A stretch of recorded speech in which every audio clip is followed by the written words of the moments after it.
Everyone, welcome to back my channel. তোমরা সবাই কেমন আছো? আশা করি ভালো আছো। আজকে আমি বানাচ্ছি ব্রেড পকোড়া।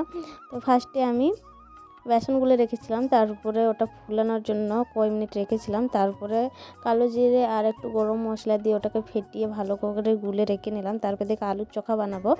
যে মশলাটা, তার জন্য ভাজা মশলা, জিরে গুঁড়ো, ধনে গুঁড়ো আর একটু জিরে গুঁড়ো আর লঙ্কা গুঁড়ো এইসব মানে গুঁড়ো মশলা দিয়ে ওটাকে ভালোভাবে মেখে রাখলাম। এদিকে স্যান্ডউইচের মতন আমার সব কিছু মানে দিয়ে ওটাকে লাগিয়ে নিলাম। তারপরে এইভাবে কেটে কেটে স্যান্ডউইচের মতন শেপ দিয়ে নিলাম। তারপরে এই যে দেখতে পাচ্ছ স্যান্ডউইচের মানে এটা এমনিও খেতে পারো, খুব ভালো লাগবে। তারপরে আমি এদিকে কড়াই বসিয়ে দিয়েছি, কড়াইয়ে তেল দিয়েছি, সাদা তেল।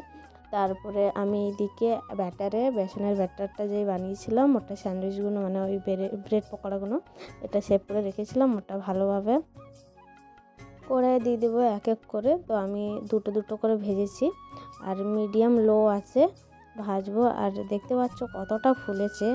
তোমরা একবার নিশ্চয়ই এভাবে করে ব্রেড পকোড়া ট্রাই করো। যতটা কঠিন মনে হয় একদমই কঠিন না, খুব সহজ। তো আমি এইভাবে করে বানিয়ে নিয়েছি।